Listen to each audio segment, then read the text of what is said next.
Well, I write about theater and cabaret. I write mainly about theater. There's more happening that needs to be covered, and it's a larger component of my job. But those two functions are very different at the magazine because plays run longer, and so we run reviews of plays. And those reviews will, continue running for as long as the play is open. Cabaret, because most music shows only are in town for very short periods of time, the magazine isn't, and it's a weekly magazine, it's not organized to write reviews of music shows that will have happened 2 weeks ago by the time you're reading about them in the magazine. So we write previews of shows that are coming up for the music section. And what this gives to me is the luxury of really only writing about acts that I think are very good. And not just that I think are very good, but that we haven't written about recently, and that I think would appeal to a general readership at Time Out New York Magazine. Which is, let's define that. And that's a slightly different readership, possibly, than the readership of Wall Street Journal, or certainly of Cabaret Sense. We assume a slightly younger skew, we assume a slightly more contemporary style, an edgier style, and that happens to correspond. My readers are so old they don't even know what skew is.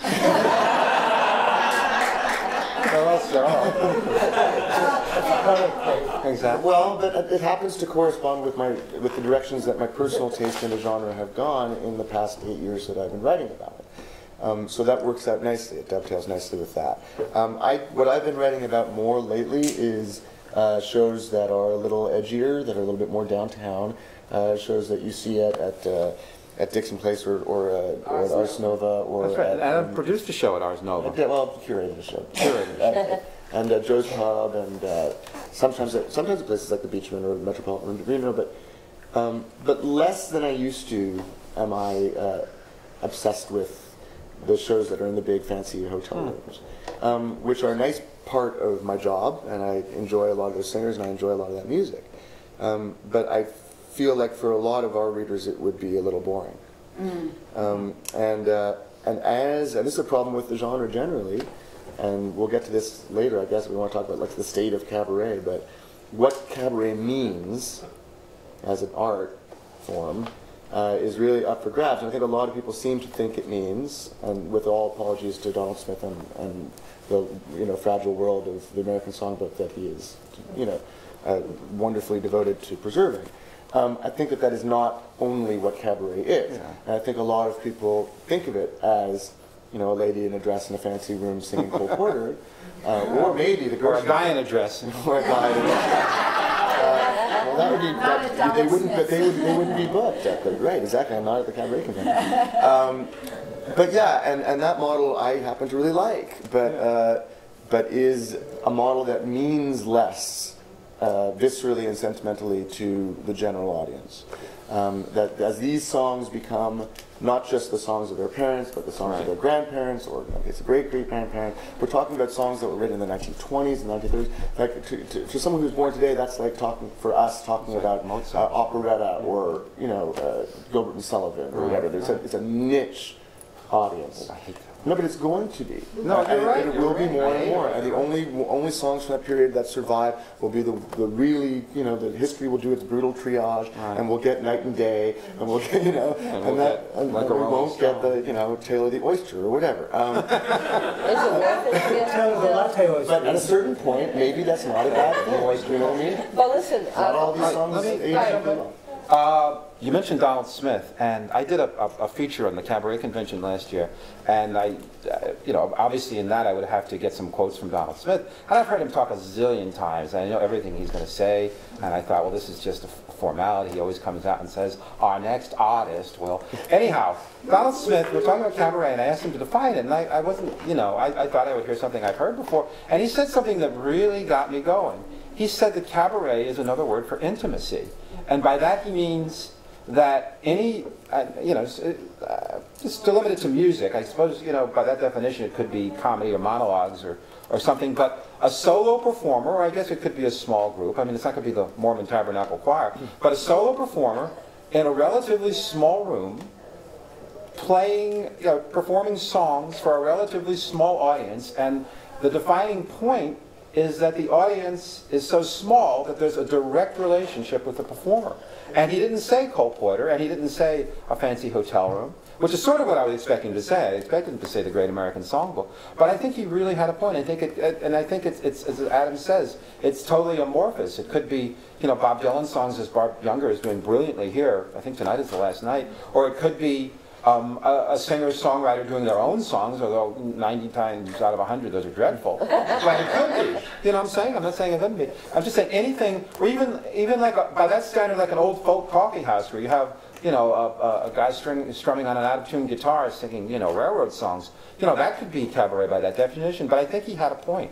I think it's not about the material or the location or the costumery, but it's about anybody that's doing a musical performance. I mean, it could even be somebody playing a saxophone. It doesn't even have to be singing. But I can imagine, you know, an instrumentalist achieving that too. Sean Harkness does what's cabaret. He doesn't sing. He does sing. Oh, okay. I mainly know him as guitar. What's that? Aaron Weinstein. Aaron Weinstein, a perfect example. And he's a jazz musician, Aaron Weinstein. And everything he does is... I'm not forgetting the question. We're still going away.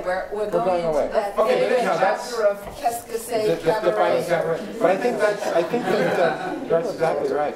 But yeah, I think that's what it is. I think Adam was right. It's not limited to what it was originally formed for, which is, you know, preserving old show tunes. It's not, you know, I don't think so. No, but let's go back Can I please answer this question that was put out there? which is the basic role of the critic. Right. I want you to know who your audience is. Right. Get away from that. Yeah.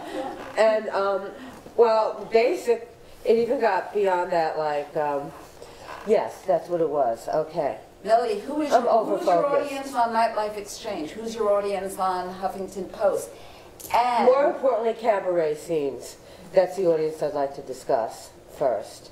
Because when I started writing articles for Peter Levy, who's, you know, Mr. Thing at cabaret scenes. well, it's descriptive. I am descriptive. So I have to say, it took me a couple of articles to be able to comfortably say what I needed to say to feel good about what I was doing. And at one time, there was this one guy I slammed, really slammed. The only person, two people, because he was really famous. I didn't say who it is. It's Bobby Caldwell. He doesn't need me. Bobby Caldwell? Bobby Caldwell. He was a pop singer in, you know, he did some Did he sort ever of... play New York? I've never seen him live. Okay. He has sung several times at Birdland. I know. He thinks he's Frank Sinatra, and he said he's doing us a favor by recreating this music, and I want to say by screaming with his lousy old-fashioned arrangements. And, you know, and I said to them, I'm not giving you this review. And they said, send it anyway. So I thought it was a wasted night, because that's the review. They said, send it anyway. And I said this by misanthrope or whatever, you know, I have like when I'm really angry, I have my misanthrope name, you know. So they took it, they put it right up, and I knew if they were going to put up this article where I was out of my mind, upset, that they would put up articles where I was a lot less out of my mind. And I only did it because, I mean, Bobby Test the Cole, waters. but I wasn't going to send it. I was using it as an example of something I wasn't going to send. So I realized that I could write what I wanted at that point with this magazine, and I could write what I wanted with most magazines. Do you write the same kind of review for cabaret scenes as you would, well, for Huffington Post you don't review? I do review. Oh, you do? So would But I it be also the write about same- social issues. But the kind of review that you write on cabaret scenes, would it be the same review that you write on Huffington Post, or do you kind of Yes. tweak it to a different No, I audience? do not tweak it, because I'm writing what I believe and what I think about, and I do not at all. In fact, a lot of my articles are on the Huffington Post and on Nightlife Express Exchange. I have like some sort of post-40 not being able to remember anything. But no, I said it's the same article. Sometimes I send it as a reprint articles. My audience in cabaret scenes, I took the leap of not writing for people I know. I won't write for friends, I won't write for enemies. Well, we're going to get into that All whole right. conflict. I write for the audience. And And what Peter told me is like, what he your was audience excited is about. different for Huffington Post and for Cabaret Scenes. I don't care. I'm writing what I think. If they don't want to read it, then don't publish me. I'm almost done. Oh, sorry. Okay, no. Almost done. I'm very concentrated. I'm the opposite of ADD. I gotta, Okay, so finish my focus. point. Continue. Right. Attention surplus deficiency. I don't get what that means, but you'll tell me later. So I write to the same audience because audiences are people. There are things that I won't be allowed to write for Cabaret Scenes because it just isn't part of their. They're not. I wrote a thing about Amy Winehouse saying, blah blah blah. I don't have to tell you what it is. I wasn't going to send that to them because it's Cabaret Scenes. Because it's not what they do. Right. But when I write about a show, a cabaret show, it's going to be the same no matter where I sent it. And I have nothing to lose. That's it. I have nothing to lose. And I write with that feeling. And that doesn't mean I can be nasty to anybody. It means it has nothing to do with that. It just means I have nothing to lose, especially, because I'm not making the living I would like to make writing. And even if I was, I don't care.